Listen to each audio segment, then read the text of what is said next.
happy Monday. Happy first day of the business week day. Now, for those of us who are maybe workaholics, self-employed, entrepreneurs, small business owners, we may have been working since yesterday, Sunday. But nonetheless, here I am. Just to let you know, I am pre-recording. I am not live. So still interact with me. I will still comment and come back and talk to you, but let's get into it. So my name is Shanna E. For those of you who do not know me, I am recording here at Crypto Isle.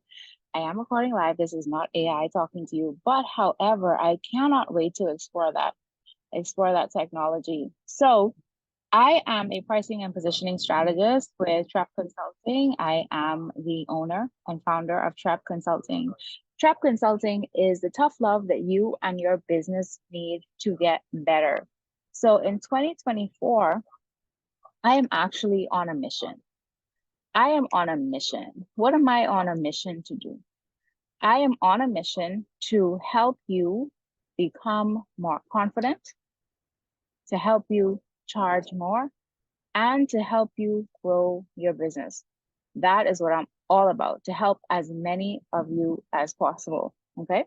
So I love working with many different size businesses, particularly micro and small businesses. Of course, I've worked with medium and large enterprises as well. But my heart is for the solopreneurs, the creatives, the MSMEs, right? So I used to offer a whole lot of services, but I really found that I loved talking about pricing, about positioning, and that is what I focus on. That's what we focus on here, right? So I'm an accredited small and medium enterprise consultant. I had to take an exam and everything and pass it. I've been working as a consultant since 2017 in my business and contractually for others, right? So pricing and positioning is near and dear to me because I used to really, really struggle with it.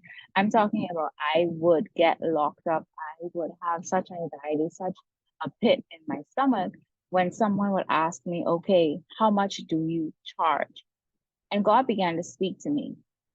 And he began to tell me that you need to address this. And as I addressed it, then he spoke to me again and said, you need to help other people overcome their issues when it comes to pricing and building their confidence so that they can price properly. Okay. People like you, if you're in that boat, right? So I really love supporting entrepreneurs and aspiring entrepreneurs, and I've gotten to do that through the US Embassy's Academy of Women Entrepreneurs, through the Canoe Innovation Hub, through the Royal Caribbean Kickstarter program, and through several other opportunities as well, right? So I didn't just wake up one day and decide that I was going to do this. This has been a progression over several years, right? I have worked at the Nassau Airport Development Company, the Bahamas Chamber of Commerce and Employers Confederation. I've also worked with the Inter-American Development Bank. I've worked with the Access Accelerator in a contractual full-time role, okay? So I ain't new to this, is what I'm saying to you, right? I feel like this is a part of my calling. So last week, shifting gears, last week I went over part one. I started part one, which was setting your business up for new opportunities. So I would definitely encourage you, if you have not watched that, you should definitely go back on the page and watch it again if you need to. Okay. Last week, I spoke to those of you who are considered micro, small, and medium enterprises. You are legally recognized to operate a business in the Commonwealth of the Bahamas. You are already selling and you are already operating your business. So in that conversation, I talked to you about getting ready for opportunities. And opportunities look like presentations, speaking engagements, partnerships, and different things, right? And so I basically said that you need to get your assets together. You heard me. So what are your assets? They are the collateral for your business that will help you show up well, that will help people take you seriously, right? Or it will even help attract people to you to offer you these opportunities. But here's the thing, when you decide to put yourself out there, when you decide to open your business, when you decide to seek those opportunities, there are certain things that you have to have in place. And I assure you, for those of you, especially who are going after alignment in 2024, there will be people who come to you and offer you opportunities, right? And so I gave a list of 12 assets. I would definitely say that you should go back, watch the replay, listen in live, listen into the live replay, and go and listen for the full list of 12. Now, that list included portfolio, pitch presentation, business plans, speaker reel, right? And actually, while I was preparing this, I forgot about a 13th one that I would have added to that list, which is your financial records. Let me add this caveat, y'all. I am taping at my co-working space. What does that mean? Number one, the sun is going down quickly, so we're going to get into it. Two, there are random people walking by, as you can see. Someone may or may not call me or try to talk to me during this. And there are people nearby having a conversation where they could have a conversation anyplace else, but they came and sat right beside me. But nonetheless, we're not moving. We will persevere. Okay. So the 13th thing that I forgot to add on that list is your financials, meaning if you're going to go after certain opportunities, you definitely need historic financial numbers for your business. What does this imply? I'll wait. What does this imply? Y'all know the Japanese soundtrack. It means that you actually have been keeping records for your business. Now, I won't go too deep into this, right? But many times you need to state your past sales or revenue, and you need to state your projections and not just state them. They want proof. But how do you provide proof if you have not been keeping track of them? If someone comes to you right now and says, hey, I have an opportunity for you, but I need your financial records, are you going to, if you've been operating for 1 year, 3 years, 5 years, you're going to within 24 hours or less produce good financial records? That's impossible. It's difficult if you've not been keeping track at all, right? So tonight, we're talking about part 2, how to set your business up for new opportunities. Now, who is part 2 for? Part 2 is for those of you who want to start a business in 2024 but have not done so yet, or for those of you who are just in the beginning process of doing that now. One of the first things that I would tell you to do is apply for a license. Okay, but why? Why, Shana? Why should I apply for a license? If you want international contracts, applying for international jobs, applying for government opportunities, you will probably need a business license. Even if you're trying to apply for international grants or training opportunities for your business, you will likely be asked to prove that you are a legally recognized entity in your country. What does that mean? You need a license, okay? Now, I know the business license process right now is pretty onerous. It's changed. It sounds complicated. It kind of is, but you can pay someone to do that. I don't have anyone that I could recommend. The one person that I could have recommended, well, two people that I could have recommended, they've kind of moved away from the business plan process, right? But I will say this, it is important. Now, you may say, well, why would I want to get on the radar of the government of the Bahamas? Well, here's the thing about getting on the radar of the government of the Bahamas.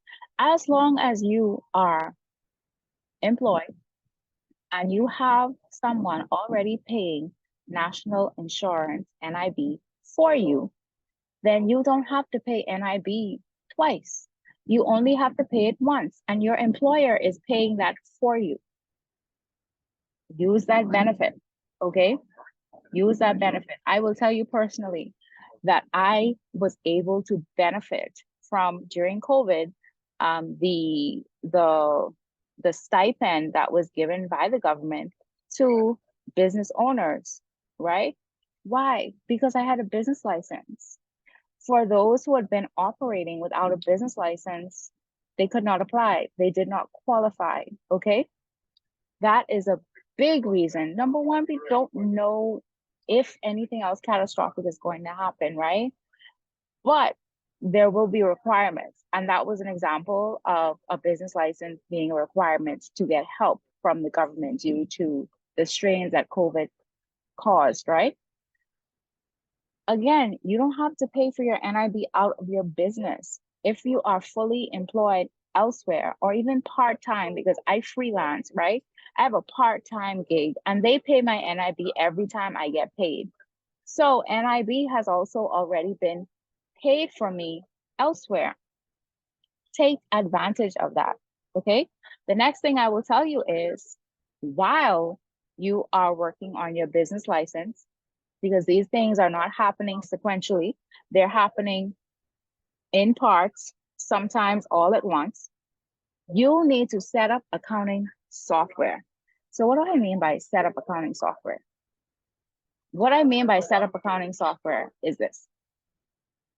Remember I said that you need historical records? Remember I said that you need historical data at some point? Yeah, yeah. Pick an accounting software, learn it, stick with it, or pay someone else to do your accounts for you. Ask a friend, ask a family member to do that favor for you, but you need to pick an accounting software. So common ones are QuickBooks, FreshBooks, Xero, Zoho Books. I happen to use Wave apps, but unfortunately, Wave does not allow any new accounts because they are no longer providing support for businesses outside of North America.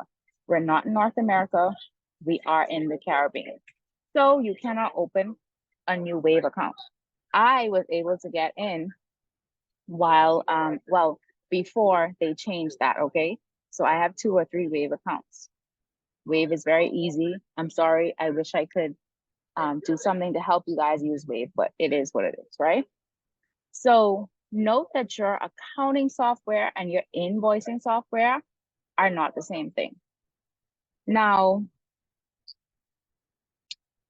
I know some of you like spreadsheets, but can I tell you that you doing things so manually in spreadsheets can cause you issues in the long run. There are some of you who still write up receipts and invoices by hand. There are some of you who still create invoices manually using Word or Google Docs. I barely could even say that just now because that was very painful for me to even think about because it is so manual. When you get an accounting software, and I'm going to explain the difference between an accounting software and an invoice software, right? When you get an accounting software, you get to create a template once, and every single time you want to create an invoice, you do that electronically in the system, and you can electronically send it out via email or a link. In the case of Wave, I can use a link, and then they get that in their inbox. You can see when it's been read, you can see when it's been opened. There's a whole lot of things that benefit you versus you manually going into Microsoft Word. I'm hurting as I say that, or using Google Sheets or Google Docs to create an invoice. In 2024, going into 2025, I would like for us to introduce a bit of ease into our businesses. What do I mean by ease? I just mean stop friggin' doing the hard thing just because it's familiar to you. Okay? Now, this is not me cussing around at you. Okay? Remember, I said tough love in the beginning, tough love. But do things that can make life easier for you, especially in the long run. Now, the good thing about Wave, right, is that within seconds, I can generate a report of how much money the business has made per month. I can generate a report for my cash flow, for my income statement, for my balance sheet. Now, if this all sounds foreign to you, I get it, I understand it. But as a business owner who is also going to be doing your own accounting and you don't have someone to do that for you yet, You need to learn about these things. That's just the long and short of it. If you don't want to learn about these things, then like I said last week, go get a job and keep it. Like that's just, I'm sorry. Hate me if you need to. But it is what it is, right? You're going to have to learn how to do things that you don't want to do. But that's a part of business. And all of these things are going to be happening simultaneously, right? Remember, I said, while you're applying for your business license, you also need to be choosing your accounting software. Now, the difference between accounting software and an invoicing app is that, or invoicing software is that software, your invoicing software, all it mainly does is generate invoices for you. You put in the information and it creates invoices and you can send them out.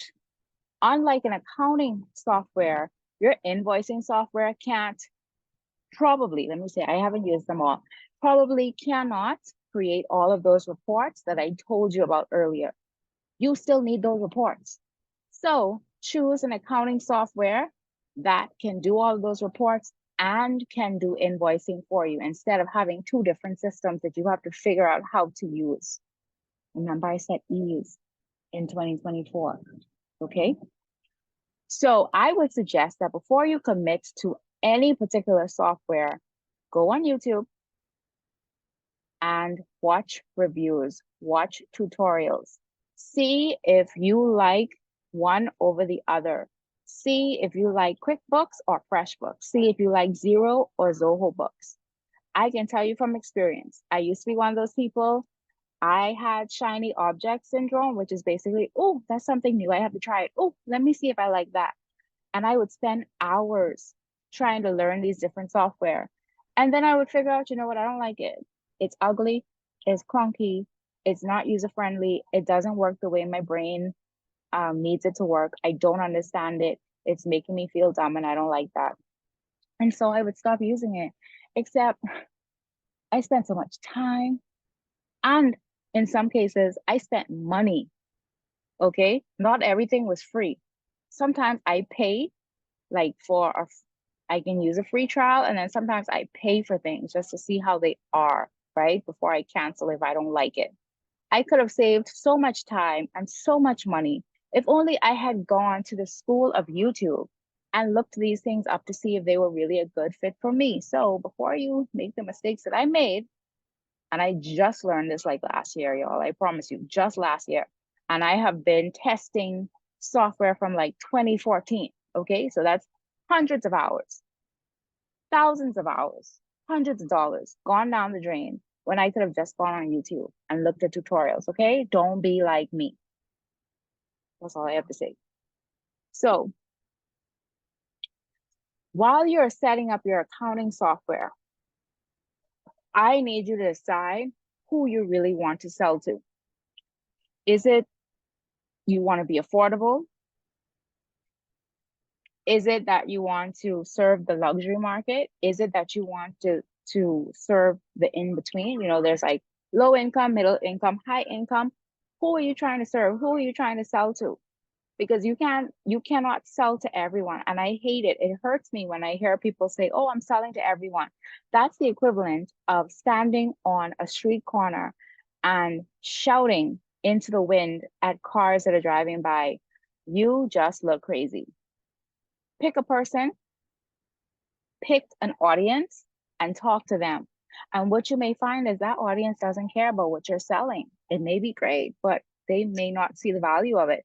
So then you know, okay, maybe I need to talk to them in a different way if I really, really want to serve them and sell to them. Or maybe I'm not selling to the right people. So let me try those people over there instead.